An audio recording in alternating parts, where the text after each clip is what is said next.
Πολύ αγαπητά μου μοσχάρια, καλώς ήρθατε σε ένα ακόμα βίντεο μόνο εδώ στο Niklaus Channel με ένα πρωταγωνιστή τον Niklaus. Τι γίνεστε, πώς πάνε τα κέφια? Εμείς είμαστε εδώ σε μια θερμόαιμη ζώνη και την εννοώ θερμόαιμη διότι παιδιά έχει μπει το καλοκαίρι και επισήμως και δεν ανοίγουμε κλιματιστικά για να κάνουμε και ήσυχα το γύρισμά μας. Οπότε παιδιά 40 βαθμοί λιώνει το κορμί, η λύση είναι μία, κρυφτείτε στα ψυγεία. Μια στήλη που όλοι έχετε αγαπήσει, την έχετε τιμήσει πάρα πολύ με την παρουσία σας, είναι οι ωραιότατες επεισοδιακές ιστορίες από τον κόσμο της φωτογραφίας και δεν γινόταν να μην κάνω και τρίτο part σε σύντομο χρονικό διάστημα, διότι αυτή τη στιγμή νιώθω πάρα πολύ μη δημιουργικός, αλλά και δημιουργικός ταυτοχρόνως. Συλλέγω ιστορίες από την φωτογραφία, από τη φωτογραφική μου πορεία και θέλω να επιστρέψω σήμερα σε μια εποχή στην οποία πάθαινα το ένα εγκεφαλικό καρδιακό μετά το άλλο. Εννοείται αυτά είναι προσωποποιήσεις, μεταφορές και παρομοιώσεις για την κατάσταση στην οποία εγώ έχω ζήσει. Δεν έχω πάθει όντως, μην είμαστε και αχάριστοι με τον εαυτό μας, διότι παιδιά να ξέρετε ότι είμαι ένας αγχώδης τύπος, προσπαθώ να τα κάνω όλα τέλεια. Ακόμα που δεν έχω ξεκινήσει, ακόμα δεν βγήκα από το αυγό μου, τέλος πάντων. Παιδιά, ακούστε τι γίνεται. Εγώ πριν κάποιο χρονικό διάστημα έκανα την πρώτη μου βάφτιση. Η πρώτη μου βάφτιση πήγε πάρα πολύ καλά, αλλά μέχρι που να πάρω το feedback πέρασα από 40 κύματα και γενναίες 14, διότι παιδιά, εγώ πήγα να κάνω ως βοηθός φωτογράφου εξάσκηση την πρώτη μου φωτογράφηση στη βάφτιση, όπου δεν ήξερα που πάνε τα 4. Ναι, είναι πάρα πολύ δύσκολο το μυστήριο από ό,τι έχω καταλάβει, διότι είναι όλο ένα ζωντανό πράγμα, ένα κινούμενο πράγμα, σαν μια χορογραφία θα το έλεγα εγώ και που το λέτε κι εσείς οι πιο ειδικοί. Και ρε παιδί μου, δεν ήξερα πού πάνε τα 4, δεν ήξερα τι να κάνω. Εγώ ακολουθούσα τον συνάδελφό μου, πήγαινα δεξιά, πήγαινα αριστερά, πήγαινα στη μέση, πήγαινα και πάνω. Πήγαινα δίπλα στον φωτογράφο για να βλέπω το τι τραβάει, για να ξέρω κι εγώ πώς να πορευθώ. Μαθητευόμενο σου λέει μετά. Ένιωθα σαν να πνίγομαι και ήταν και μικρή η εκκλησία και δεν ήξερα που πάνε και τα 14 και νόμιζα ότι θα τα πάω πάρα πολύ χάλια. Εξαιρετικά νόμιζα ότι έχω κάνει την πιο χάλια φωτογράφηση όλων των εποχών. Πολύ αγχωτικό. Εμένα να με λούζει κρύος υδρότας, να μην νιώθω ότι είμαι εκεί πέρα, ότι έπρεπε το σώμα μου, η ψυχή μου, το μυαλό μου, ότι έπρεπε να είναι εκεί. Δεν ήθελα να είμαι εκεί. Δεν ξέρω. Νόμιζα ότι θα πέσει η γη να με καταπιεί. Και εν τέλει, όταν συνέβη όλο αυτό που συνέβη και μετά εγώ ήθελα να κλάψω. Ήθελα να κλάψω πάρα πολύ. Πέρασαν οι μέρες, πήγαμε, είδαμε τις φωτογραφίες, πήρα καλό feedback. Αυτό θα ξανακάνουμε πειραματισμού στο ένα το άλλο, θα προχωρήσουμε μπροστά. Πήγε καλά. Αλλά εγώ δεν έκανα σωστά, δεν πήγαινε, τα έλεγα σε όλους, δεν πήγε καλά η φωτογράφηση, δεν ήμουν αυτός που δεν ήξερα, δεν ήθελα να φύγω. Σαν παιδί της στην πρώτη δημοτικού που ήθελα να φύγει.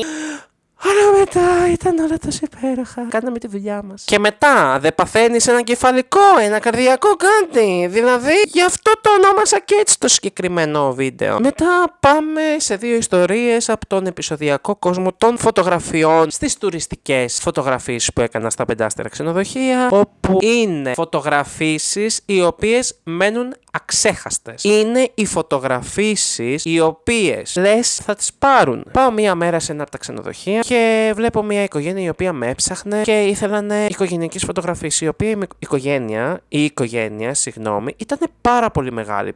Παίζει να ήταν, τραυλίζω κιόλας την ώρα που τα λέω. 18 άτομα, 19-20 και εγώ αρχίζω να κάνω ομαδικές φωτογραφίες. Μετά αρχίζω να βγάζω αδέρφια, ξαδέρφια, boyfriends, girlfriends και ούτω καθεξής. Έχω βγάλει 20 φωτογραφίες. Δεν τους έκανα ολόκληρο session, δεν το έκλεισα τότε. Τέτοιος businessman ήμουνα, τι να σας πω. Κάνουμε τέλος πάντων τη φωτογράφηση και την επόμενη μέρα έρχονται κάποιες πιτσιρίκες, κάποια κορίτσια να μου πούν αν είναι να δούμε τις φωτογραφίες και μου κάνουνε πού είναι η οικογένειά σας, γιατί δεν έχει έρθει, είναι στη πισίνα μου κάνει. Θα περάσω εγώ μετά, άμα είναι πού είναι, προς ποια μεριά, προς τα εκεί, οκ. Έχω κάνει 2 φορές το κύκλο της πισίνας για να βρω μόνο τη συγκεκριμένη οικογένεια. Γιατί πραγματικά ήθελα να τρεις πουλήσω. Βρίσκω τη συγκεκριμένη οικογένεια με βοήθεια βέβαια, τους βρήκα, τις είδανε. Θέλανε να τις αγοράσουν όλες, αλλά θέλανε να κάνουν παζάρια. Εγώ ήμουνα πολύ αυστηρός. Ήθελα να τις πουλήσω όλες. Ήθελα να το στρογγυλέψω. Γιατί ξαφνικά εγώ ταμείο είχα κάνει ένα κλασικό ταμείο. Που θα μπορούσε να το κάνει το Μάιο. Αντί να το κάνει τώρα τον Ιούλιο-Αύγουστο. Μου βγάλανε το λάδι. Εγώ ήμουνα σε φάση. Πάρτε τις όλες. Αφού τις θέλετε, ρε παιδιά. Μισή ώρα αυτό. Εν τέλει τις πήρανε όλες. Και ήμουνα σε φάση. Αξίζω! Ναι!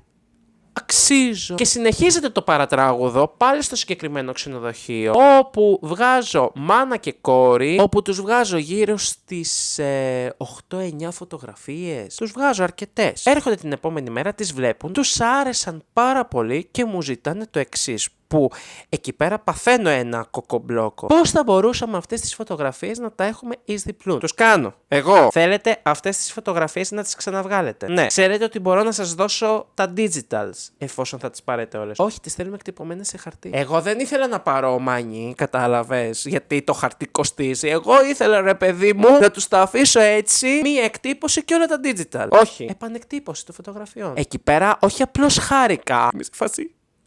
Δεν μπορώ. No.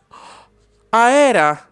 Και η βεντάλια ήταν ωραία. Αλλά το τελευταίο καρδιακό που έπαθα ήταν όταν έκανα τον πρώτο μου αραβώνα. Μια οικογένεια Γερμανών σε ένα άλλο ξενοδοχείο θα έκανε αραβώνα και θέλανε να τους κάνω το engagement photo shooting. Κλείσαμε μια ώρα, ωραία καλά, εγώ δεν έχω ξανακάνει. Καθόλου. Δεν ξέρω τι σημαίνει αραβώνας. Κάνω κάποιες φωτογραφίες στα στολίδια που είχαν κάνει. Βέβαια ήταν στολίδια από τα Lidl, να τα λέμε και αυτά, not sponsored, αλλά εντάξει, ήταν λίγο προχειροβγαλμένο από ένα love story το μεταξύ. Το ζευγάρι ήταν και μικρότερο από μένα. Η μία κοπέλα παίζει να ήταν 20-21, ο άλλος πρέπει να ήταν 25. Πώς και παντρεύονται τόσο μικρά. Μόνο εγώ έχω ξεφύγει από αυτή τη μάστιγα πια. Δεν ξέρω τι να σας πω. Νομίζω είμαι ελεύθερη ψυχή. Και αρχίζω και κάνω τη φωτογράφηση. Πάμε μετά και κάτω στην παραλία. Κάνουμε εκεί πέρα πόσες διάφορες. Τους έχω βάλει μέχρι και ταγκό να χορέψουν. Ωραία, καλά. Την επόμενη μέρα, εφόσον έχουμε διαλέξει και τις φωτογραφίες και τις έχουμε φέρει και εκτυπωμένες, αυτές που πρέπει να φέρουμε και θα στείλουμε και τα digital όταν είπαμε. Είδε τις φωτογραφίες, είπε θερά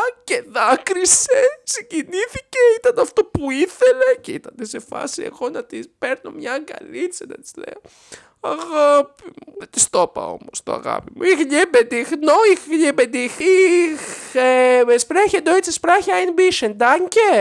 Für. Dankeschön, bitteschön. Αυτά. Ήτανε πολύ ιδιαίτερη εμπειρία αυτό το να παίρνω συγκίνηση από ένα άτομο που θα δει τον γιο της να παντρεύεται και έκανε το παιδί της με την αραβωνιαστικιά του μια φωτογράφηση που ήταν έτσι όπως την φαντάστηκε. Και ξέρεις, για ένα άτομο το οποίο δεν είχε και τόσο μεγάλη εμπειρία στις φωτογραφίες αραβώνων, πέτυχε το στόχο του. Οπότε εκεί πέρα καλμάρεις και δες τι ωραία που πήγε η ζωή και τι ωραία που είναι όλα αυτά. Και κάπου εδώ πέφτει και ένα τραγούδι της Ελένης Φουρέιρα. Συγκινητικά,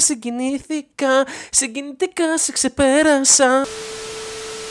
Αυτό ήταν το βίντεο, πολύ αγαπητά μου μοσχαριά. Εύχομαι να σας άρεσε. Αν σας άρεσε να κάνετε like, εγγραφή στο κανάλι μου, να πατήσετε το κουδουνάκι για να σας έρχονται όλες οι ειδοποιήσεις από ό,τι βίντεο ανεβαίνει σε τούτο το μοσχαροκάναλο, όπου μεταφέρει και τα καρδιακά και τα κεφαλικά που έχει πάθει σε φωτογραφίσεις. Υγεία πάνω απ' όλα. Κάτω στο κουτάκι πληροφοριών θα βρείτε όλα μου τα social media για να με ακολουθήσετε σε αυτά, καθώς και το site με τις φωτογραφίες μου, να θαυμάσετε τα έργα μου, να δείτε και τη μοσχαριά μου την ίδια και θα τα πούμε σε ένα ακόμα βίντεο μόνο εδώ στο Niklaus Channel με πρωταγωνιστή φυσικά εμένα τον Niklaus Floor. Και μέχρι το επόμενο βίντεο, γεια σας πολύ αγαπητά μου μοσχάρια. Και αυτή τη στιγμή θα ήθελα να πάω να ξεκουραστώ, γιατί έχω κάνει 2 γυρίσματα σήμερα και το άλλο δεν ήταν για το YouTube. Ευχαριστώ πολύ, γεια σας.